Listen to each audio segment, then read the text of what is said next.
I hear people all the time like say, "Oh, it's too hard to break in." As I always say, break in as a PA because to get the job you want to get as physically close to the job, to the person who has the job that you want, whatever that is, writer, director, producer, whatever, physically close. You're listening to Screenwriters Need to Hear This with Michael Jamin.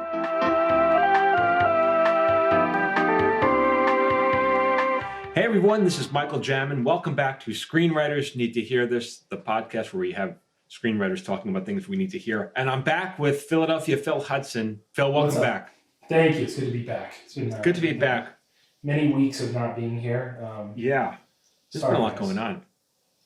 A lot going on. I had a baby. A brand new baby, too. I personally, my wife did nothing. I did it all. No, my wonderful wife, we brought a baby boy into the world and we're super happy. And so he sleeps, which is great. And dealing with a toddler now. The 2-year-old is now immediately a toddler. Mm-hmm. Oh, how's she taken to this new kid?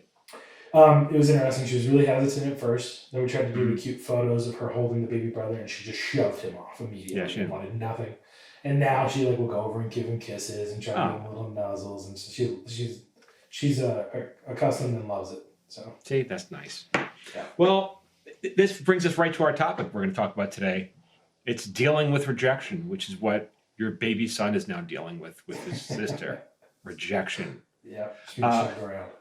And this is something all screenwriters have to deal with, not just aspiring writers, Phil, even people of my level and above, if there is above. Is there an above? Yes, there's plenty of people more. I think it's something everyone has to deal with. Like rejection dealing with rejection is a skill set everyone needs to develop. I think for writers, we're just putting ourselves out there so much. We're bearing our souls in what we do that it feels more raw and vulnerable. And I think vulnerable is very important. We've talked about that before. Yep. And that's the first point, is actually the fact that you are getting rejected means you're putting yourself out there. And so good for you. Good for anybody who's getting rejected. It means they're trying, and which is already light years above people who are not putting themselves out there. So I'm just going to share, my experiences of rejection and how I deal with it. And maybe that'll help, because I just want you to know, everyone listening, like, I deal with a lot of rejection. This is the business. I don't take it personally anymore. So just on a macro scale, when my partner and I shop a pilot, maybe 1 out of 4 they buy, which means 3/4 are just failures. That's just how it goes. So I don't know. I don't even take a pot. I don't take it personally. I was like, oh, okay, they didn't buy it. Well, hopefully they'll buy the next one. And even backing it up a little bit, I hear people all the time like say, "Oh, it's too hard to break in." I always say, break in as a PA, because to get the job you want to get as physically close to the job, to the person who has the job that you want, whatever that is, writer, director, producer, whatever, physically close. This is what you're doing, Phil. You are literally physically close to these people, and a lot of people in that industry. And but people say, well, it's hard just to become a PA. And they start, you have to know someone. It's so hard. It's like, hold on. If you're complaining about how hard it is to be a production assistant, that's what PA stands for. You can forget about being a writer, because writer is way harder than being a PA. I mean, so get that out of your head. Don't complain about how hard it is about being a PA. It's a hurdle you can achieve. It's just hard. So, and also, another thing people don't even realize, and things have changed a little bit in the past, I don't know, probably 15 years or so, but up until then, you could make a professional screenwriter could make a really good living writing and getting paid to write screenplays that never, ever get on screen. They never get made. And maybe things are a little different now, but it's not unusual to write something and not have it made. I mean, we sold 2 movies to 20th Century Fox. Neither got made. And when they didn't get made, I wasn't like, I was like, I didn't expect it to get made. This is how the industry works. As long as I get that check, Yeah. I was going to say, that reminds me of my uncle. He's just a small town guy, just super, he's not simple, but he loves his simple life, if you will. And he was telling me that one time he bought this old truck from a neighbor. And he went and bought it. He signed the bill of sale. He got the title. He drove it home. And the next day the car wouldn't start. And I was like, oh, you got sold a lemon? Were you just so mad? And he's like, no, I bought it. It is now mine. it is no longer that person's responsibility. It's now my responsibility to figure out what's wrong with it. And it's like, oh, it's just a spark plug. $6, car works just fine.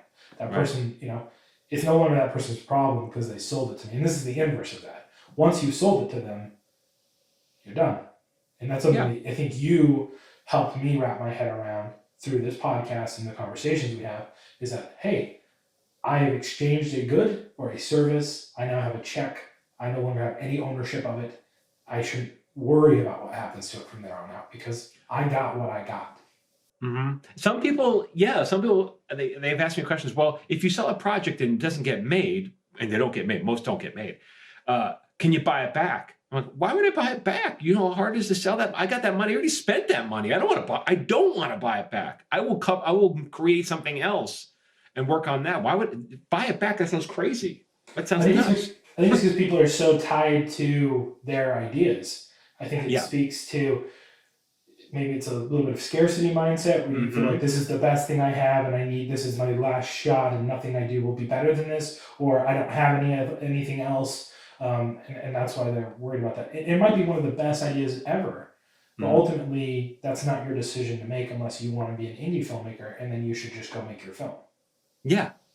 So that's exactly right. So how then, I guess the next question would be how do I define success? If I get so much rejection, what does success look like? And to me, and I think anyone listening to it, I think there's a couple, you just change your criteria. To me, success is getting to do what I do on a daily basis for, as long as I get enough money to pay the bills, success is okay, so I don't have to go to another job. I don't have to drive a cab or whatever it is. I get to do what I do in the field that I choose. And sure, would it be great if I made $5 million? Yes, of course. But the fact that I don't have to do this other job, okay, that means I'm successful. Mm-hmm. Success could also just be and for those people who are even not at that level, what does success mean? Success could mean just writing something that moves people. Why is that? What's wrong with that? Okay, so it didn't sell. Did it move someone? Isn't that the goal? Isn't that why you're doing this, is to write something from your heart that moves people? And if that's not your goal, then what are you doing? Why do you want to be a writer? What is it that you want? Do you want the parking spot that says writer on it? What exactly do you want? Yeah, and that's why you write your personal essays, and you've talked about that, right? It's pure self-expression from you without anyone else having any control over it. It's not, you're not selling it to anybody. You are trying to compile it into your own book, right? I think we've made that public. But you are ultimately doing it because it's your personal form of self-expression. And it gives you the opportunity to do that, to move people. Which is what the reviews have said of people who've attended your live events. They said that they've been deeply moved by it. Yeah, and honestly, that is an honor. The fact, and one thing I just did 2 shows in Boston, and I'm trying to convince myself that I broke even. I didn't break even. Right? Because I have expenses. I had to fly and all that stuff. But the gratification that I got, it wasn't even from like selling out or counting the tickets or hearing the applause. The gratification I got was afterwards, meeting people in a lobby or outside and then getting just hearing oh man, thank you. Thanking me. They paid me to sit in a theater to listen to me, and yet they're still thanking me because I gave them this experience. That is the gratification part. That's what I take the joy in, That's awesome. Kind of backing up a little bit to this, and it's on the same subject. You said you need to redefine what success looks like, right? Yeah. Another thing that I think you've done really well, and it might have been a couple of weeks ago, you put a post out on social media saying that, if you are a writer and you've written, if you have written, you are writing, you are a writer. Yeah. And that reminded me of this blog post I read back in 2008 or 2009. It might have been on johnaugust.com, but someone talked about what is the definition of a professional writer? Is it someone who writes every day? Is it someone who gets paid for something they have written? Is it someone who has something done that you can go watch in a theater? And you are saying, and correct me if I'm wrong, if you are writing, you are a writer. Yeah. What? So that is success in and of itself. Yeah, and that is, someone. There was a post that someone made on social media that I saw, and not on my account. And some guy accused this other guy, "Oh, you're just a failed actor. You're just a failed artist, or whatever. He's failed something." And I was like, man, that's such a dumb thing to say. you're not failed. It's if you're trying, how is that a failure? A failure is not trying. A failure is like just giving up before you even try. Like there's no such thing as a failed artist. You're an artist. And it's like, and the example that I use is like Van Gogh, arguably the greatest artist of all time. He died before he was known. He died, I think it was in a mental institution. He was no one when he died. So does that mean he's a failed artist? Is Van Gogh a failed artist because he didn't make any money when he was alive? Like, that's crazy, And so I think you just have to have you just have to define, not realistic, but you have to redefine how you see success. And if it's time spent being creative, to me, that's the time best spent. How is that not, what is there better? Time spent shopping is more valuable? Time spent watching TV? No, I think time spent creating, regardless of whether it gets made or shot or you get paid, that to me is like, if you can afford that, if you have the life that can afford an hour a day or a half hour a day just doing that, that's success. Yeah. Yeah, and I think, again, reframing that principle, this term we talk about in personal development, reframing, which is looking at your perspective through a different lens, or making a different story up in your head about what it means. And I might be jumping the gun here a little bit, but what I think you're getting to is one of the best strategies for dealing with rejection is reframing what success means. Because if I'm successful just for having finished a screenplay or a pilot that I love and I feel is representative of who I am today, not 10 years from now, or not my perfect myself, but who I am today, that's success. Passing it on to other people who ultimately don't like it or don't think it works, that might be rejection from a commercial perspective, but all it is a litmus test for where I am today. And it doesn't affect me. And it's like what you're saying, to complete a screenplay, that's a big deal. That's a lot of work. I'm assuming you didn't write it in an afternoon. It's a lot. It's a big time commitment. A lot of thought went into it. And then when you finally finish it, that's a big deal. Most people only talk about writing a screenplay. Yeah. They talk about it, but you did it. So that's success, Yeah, it's huge.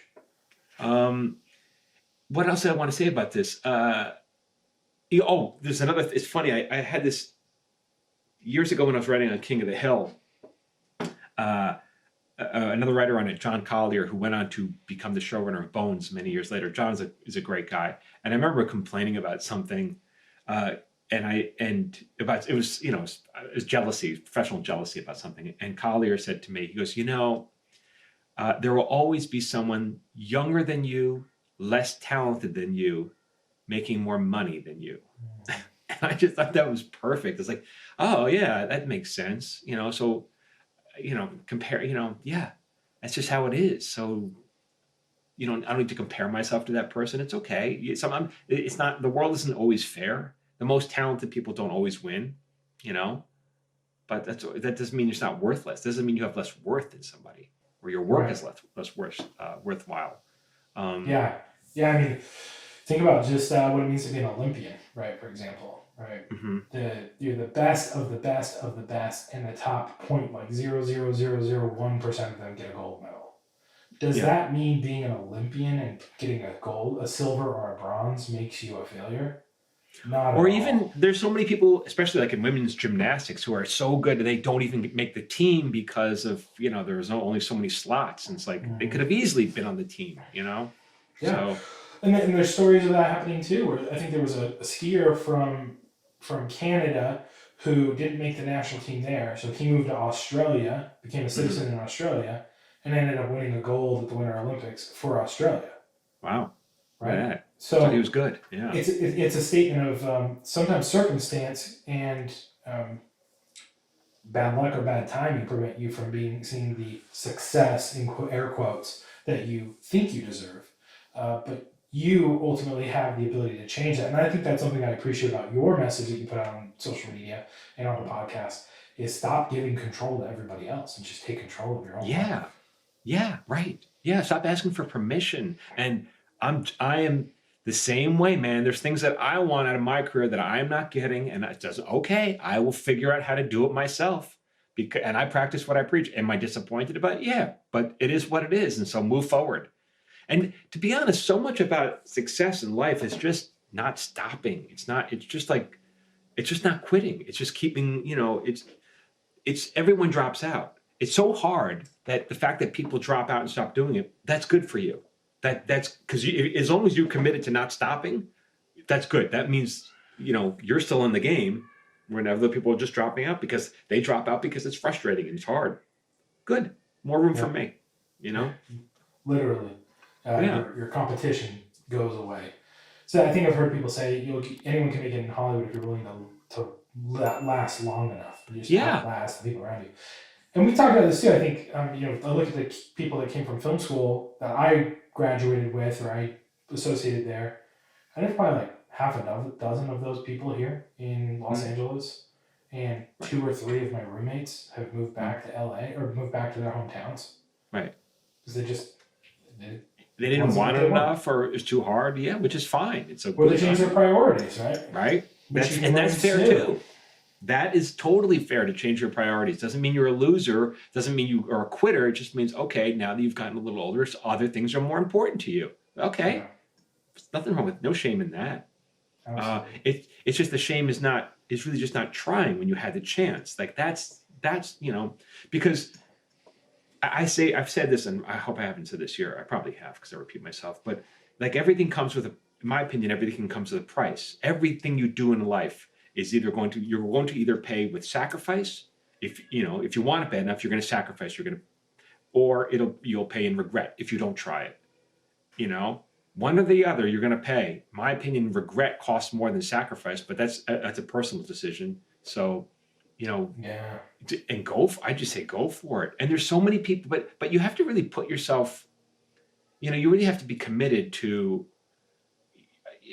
putting a serious effort, like, take the time and work on your craft. If that is, all these things that you can do that other people just don't do just out of laziness, And so whatever it is, like, even if it's like watching my post, one post that I post a day on Instagram or whatever, that's a 3-minute commitment. Can you commit to that? And if you can't, and these posts are meant to help you. And if you can't commit to that, what's going on in your life? What's going on with you? Can't find 3 minutes, The priority issues there, right? And look, I think, is there a need to decompress and a need for self-care? Absolutely. Can you push yourself a lot further than you think you can? Yes. Each of us have our own pain thresholds and tolerances, but those things can be developed over time. And so that doesn't mean you go to the gym and you blow out and you bust your butt as hard as you can day one, and then you can't lift for 5 days because you're just so sore. It means showing up and doing the minimum effective dose. What's that little bit that you can do today to get ahead? And you can transition your life. I was listening to a really interesting podcast. There's an episode of the Tim Ferriss Show with an investor named Graham Duncan, and he talked about this principle of timeline horizons, which is I'm projecting out how far I'm going to get things done, and often our timeline horizons are days and weeks, not years or decades. Right. And he pulled up his number, and I'm going to mess up the number here, but you can Google it and look it up. But it says if you think about the seconds, right, like how seconds work, 1 million seconds is 11 days. Okay. 1 billion seconds is like 31 years and some change. Mm-hmm. And so if you think about how rich you are in seconds and how valuable that time is, the question is, where are you spending those seconds, right? Are you spending those seconds on social media, watching random stuff, or are you engaging with and learning from people like you and other people who are trying to teach people and help the next group of screenwriters come to Hollywood and succeed? Right. Are you putting in that time working? Are you developing your story ideas? Are you breaking them? Are you educating yourself through YouTube videos, through taking online screenwriting courses? Are you reading books? Are you working and building a network of people? That's all valuable stuff. That is part of the job of screenwriting, not just sitting down at the computer typing in final draft. You have to do all of those things. And I'll say this as well. Like, let's say you decide not to be a screenwriter and do something else. Like, just to be clear, whatever line of work you go into, you will deal with rejection. So it's like, it's not like Hollywood owns, has the monopoly on rejection. So you might as well get rejected from doing something you want to do. Yeah, You know, that's a good point. it, That was really interesting too, because I had an experience recently in Hollywood where I ran into trouble with someone who was not necessarily what I would call a benevolent person. They were just kind of self-interested, and they tried to throw me under the bus for some things. And I remember calling you, and I was like, "Man, it made me want to just give up and walk away." And he's like, "That's because you've been working for yourself. If you've been working in any other job, you would have dealt with these people, right? But I've been self-employed for so long, I don't have to deal with crappy people being crappy, but they exist everywhere." So they're everywhere. Okay, am I going to deal with that at a corporate gig in Toledo, or am I going to just be in Hollywood and do what I want to do anyway and just put up with it here? It's the same problem. And this speaks also to actors. Like, you want to talk about, you think it's hard for being a writer. I mean, actors, they deal with rejection every day, but the smart ones, they reframe it. And so, like, it's brutal to be an actor. And so they do, back in the day when we were doing auditions in person, it wasn't uncommon for me to go to my office and then pass literally 10 actors sitting in the hallway outside my office waiting to read for a part. And then you call them in and then you audition. And, 9 of them are not going to get it. And only one will. And all 10 of them worked their butts off the night before preparing. Then the next day they schlep across town in traffic, running from, leaving their job, whatever it is, to try to get this audition. And only one out of those 10 actors is going to get it. And so it's brutal, but the smart ones, they consider that audition as that's the goal. I get a chance to perform for 3 people. That's it. But I'm performing for 3 people. I'm not getting money, but I'm still performing for 3 people. And just trying to impress them. And okay, so I didn't get this job. Maybe I'll get the next one, and as long as I impress people. Or as your wife, Cynthia, who's a very talented actor, she says, is making an impact in the room so that the casting director remembers who you are. And that's how she got a lot of her work. I get a lot of auditions, and they're from acting or casting directors who know who I am, and they call me in for specific parts. Because I'm a type. I'm not, the leading man that most people think of. I play a type. On the subject of reframing, since we both brought it up, I think it might be worth exploring a little bit just for a second and helping people understand what that is, because I'm sure some people don't understand that conceptually.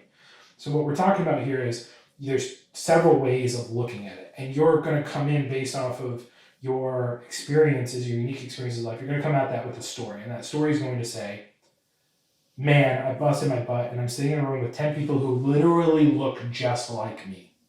Same height, physical build, everything. Odds of me making this is 1 in 10. So I'm not going to get this part. And if you let that affect you, you're going to go in there and perform at a lower level than you could have otherwise. Or you could tell yourself a different story, which is the reframing, which is, I get the opportunity to perform for 3 people. I am an actor. This is incredible. Right? Or I get to go in and make an impression. I think it's that, I don't know how true it is, but it was that George Clooney story. I go into the room, and I think I started seeing success when I started saying, I'm the solution to their problem, instead of, I want them to give me this part. Yes, exactly. What can you bring to the table? We'll get to that. But I should also say, like some people say, so I've worked with some writers who maybe make you wonder, how are they here? Like, they're not that good. How are they in the same room? And but the truth is, they're here because they didn't give up. Good for them. They didn't give up. So that's why they're there. And maybe even if you think you have no talent, well, maybe you could be one of those people by not giving up. Don't give up. That's all. Just keep at it.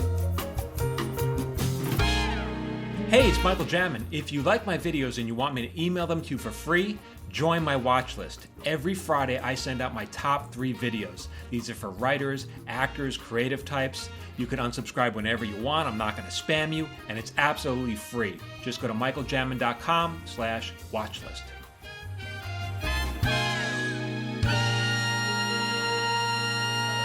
So one of the things I'm creatively I'm just really into now is writing and performing my one-man show. I'm just into it.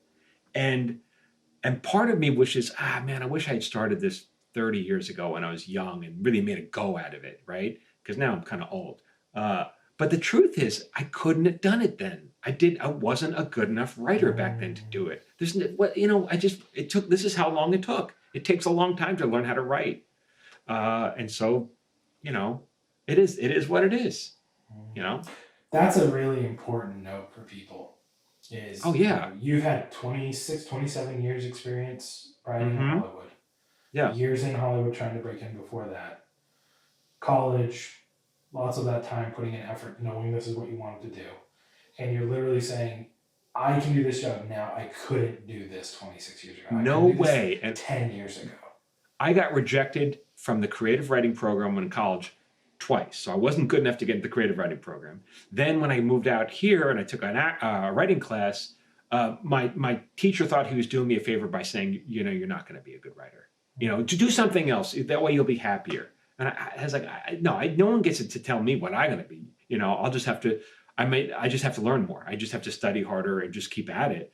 I had a moment, honestly, maybe half a year ago, where I kind of just had this realization. I just finished writing one of my stories, my personal essays, and I had this moment where I kind of realized, like, damn, I'm now the writer I always wanted to be when I was in college.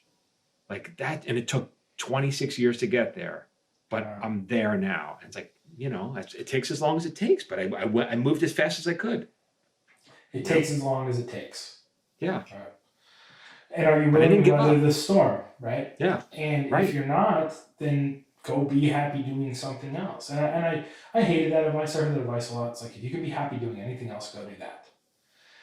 Well, I don't agree with that because I could be happy with a lot of things. But at the same time, I know I would be unhappy 20 years from now sitting in a theater knowing I didn't give it everything I had to do this. The unhappiness. And you talked about rejection or regret earlier. And there's something that people do that I think is a really powerful experience, which is going into retirement centers and assisted living centers and spending time with them and talking to people at that last stage of their life.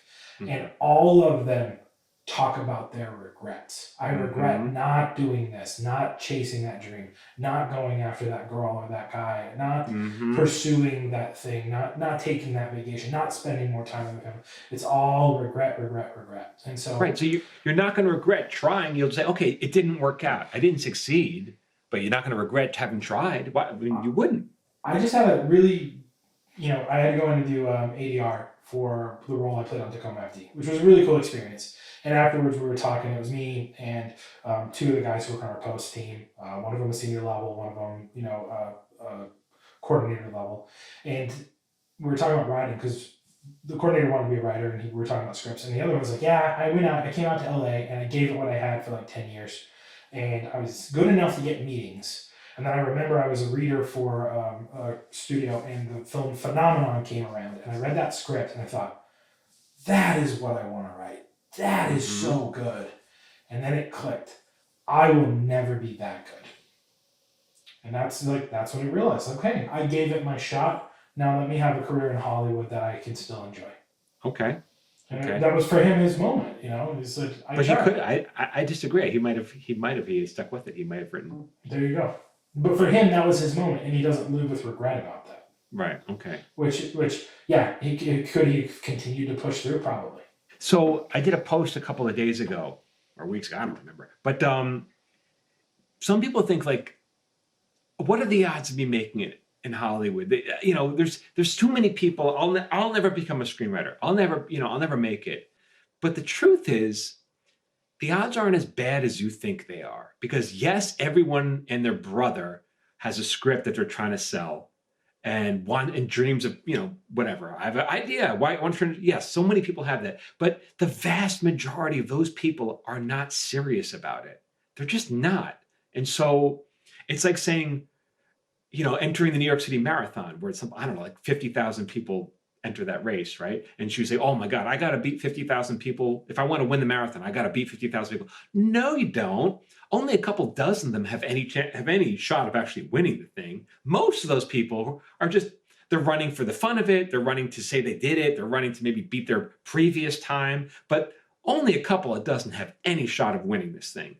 And they train every day. They take it seriously. They have habits and they race. And these men and women want to win the thing. So if you want to win the marathon, you don't have to beat 50,000 people. You have to beat 24 people. That's it. That's it. The same thing with being a screenwriter. Most people just don't take it seriously. So you don't have to forget about those people. Are you taking it seriously? Are you studying? Are you working every day? Are you working on your craft? Are you learning? Are you improving? Are you that person? Because then you might have a shot. That's another beautiful reframe right there for anyone who's keeping score, right? Yeah. Oh, look, I got to beat 50,000 people. No, you need to beat 2,000. Yeah, or less, you know. But it goes back to what you've always said, though. You have to treat the job. If you're going to be a professional screenwriter, you have to be a professional. You have to get up. You have to write. You have to do the daily habits that get you there. And if you're not doing that, and again, you don't have 3 minutes to listen to Michael Jamin give you a tip today about screenwriting. What are you doing with your life? Why are you doing this? But also, if you don't enjoy it, if you don't enjoy the sitting down and writing, if you're not getting something out of that, then why do you want to be a writer? And, you know, because are you doing it for the money, for the fame?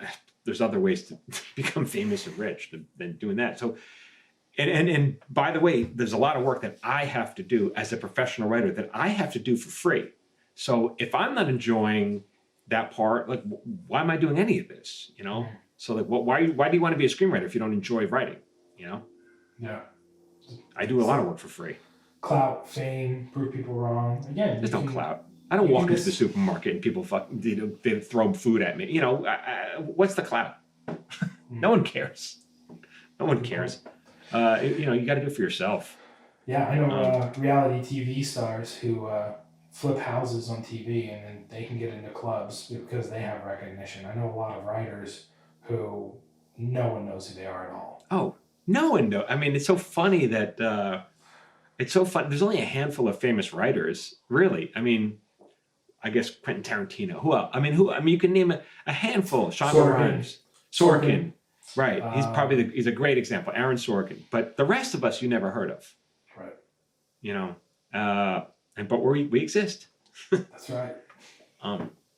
That's right. So, you had some beautiful notes here about rejection, some experiences. Like there's this Einstein quote that I think is really my shameless Einstein behind me. I've had this thing for years, but I think that quote's pretty beautiful, and I think that's a good point that would help people. He said, Einstein has a famous quote. He said, and he was smart. We can agree on that. The most important decision you'll ever make is the world benevolent? That's it. It's very spiritual. And you're like, Einstein said that? Yeah. And it's because if you think the world is benevolent, if the universe is out to give you and help you, then you will see proof of that everywhere you look. If you think the world is malevolent, out to get you, then you will see proof of that. You'll see everything will back up that, will support. It's funny, I was just watching an episode of Guillermo del Toro's Curiosity, whatever it's called. He has a television show about, it's like an anthology series. And in this one episode, there's this one guy, and he's kind of like, he's bidding on one of those lockers, the storage lockers. I can't remember the actor. He's a good actor. He's great. But the point is, this guy was like on the bottom of society, and everything he saw was, I'm getting screwed left and right. Everything. That's how he saw the world. Mm-hmm. Is just that, through that lens. And even when something good happened to him, it was, no, the world is out to screw me. And there are people who think that way. And on the other hand, if you make the decision that the world is here to help me, every little thing, even when things aren't going my way, that's just a sign of the universe giving me this little challenge to help me in a different way, And if that's how you see it, you'll just be a happier person, Again, it's a frame. You get to choose which frame, the lens through which you view the world. And that ties back to something you said earlier that reminded me of this anecdote from when I was in sales. I didn't want to be a sales guy. I kind of pushed back, but it was in the middle of the recession, and I had to take the job. It paid way more than I was making at both other jobs I was doing. And so I was like, okay, we'll do it. And I sucked for like 6 months. Honestly, looking back, it's kind of amazing I wasn't fired, but my boss believed in me, and he gave me this book on sales, and I read it. And in it, there's a note, like right at the beginning, it says, a sales champion has to remember that every no gets you closer to a yes. Mm-hmm. It's just an average. It's a law of averages.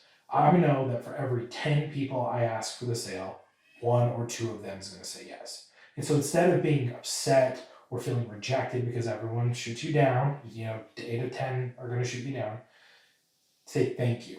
Why? Because that person, you just saved time, not wasted. It's going to get you to the person who's going to give you your yes faster. And so that's what this is. I mean, you're just, thank you so much for that rejection. Now I'm closer. But it's even deeper than, even let's say you write a screenplay and it doesn't sell, but the process of writing it gives you some kind of joy or satisfaction, or it helps you see the world in a different way, or Meditation. gives you some kind of, it brings you some kind of inner peace or whatever. Isn't that, like, why isn't that wonderful? Yeah. And so even like, fair point. I go back to the show that I'm doing. It's like, I wrote this bunch of pieces and people were really moved by that. And like, I was just so, they were grateful to me, but I was grateful to them. I really like the fact, it just brought meaning to me that I was able to bring meaning to them. Like that I told them a story that touched them, that, and I say this in the goal, whenever I'm writing a piece, and you can't achieve it on every piece, it's just not possible, but because there has to be a different, every piece has to be a little different. But like when I'm writing, I'm always thinking, how can I get the person who read this or who watched this or see? My goal is like, they just left the theater, they just saw my show. Can I get them to sit in the car for just a few seconds before they turn the ignition on and just feel like, what the hell did I just see? Or what did I hear? Can I get them to just stop for a second and feel it? That to me is the victory. It's really not, it's nothing else. And sometimes people, like so many people afterwards said to me, oh, will you turn this into a TV show? Will you sell it? Like, I don't even know. That's not the goal. I swear to God, that's not the goal. If I did sell it as a TV show, I'd make some money. I would have to make some changes and compromises that that's not why I'm doing this. I don't want to compromise anybody.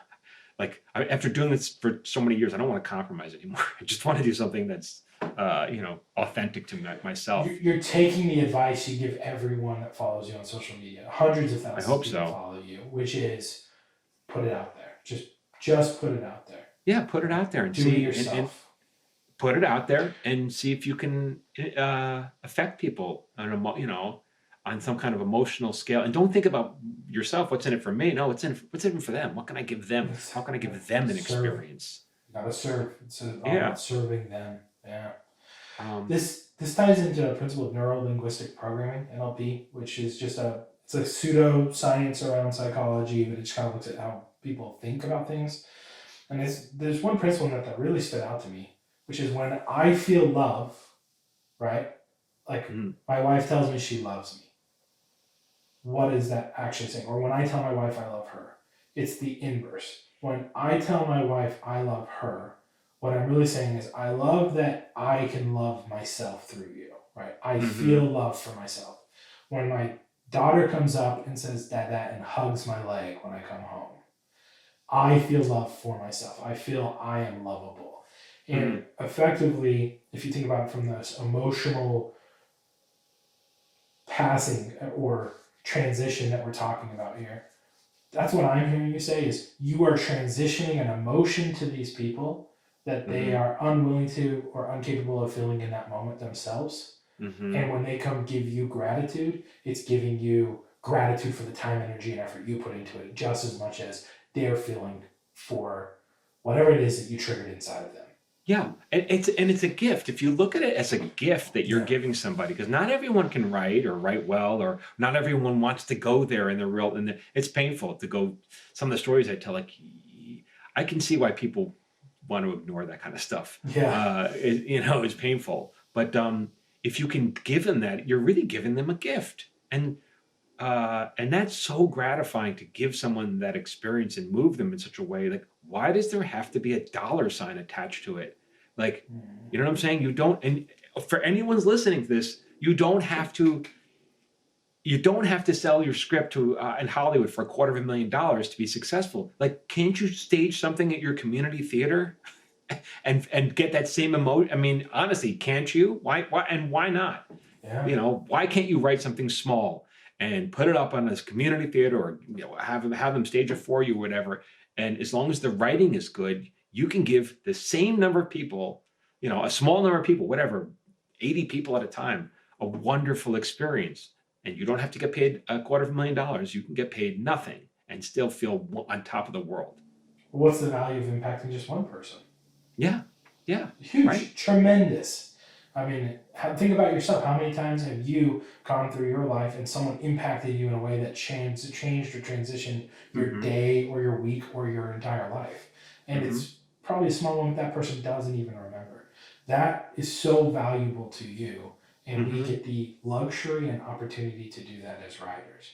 Yeah. And Michael, I just want to, again, thank you for the perspective that you put out there, because so many people, and I'm 100% guilty of this, come at it from a capitalist, money hungry perspective of I want significance for my peers. I want to feel special. I want to feel like I'm worth something in this small rock in the middle of space.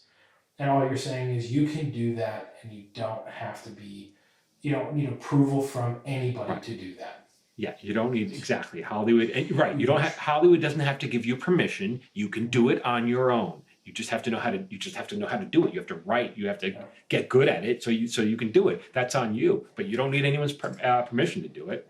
Even if it takes 26 years. Yeah, there is a story. It's funny.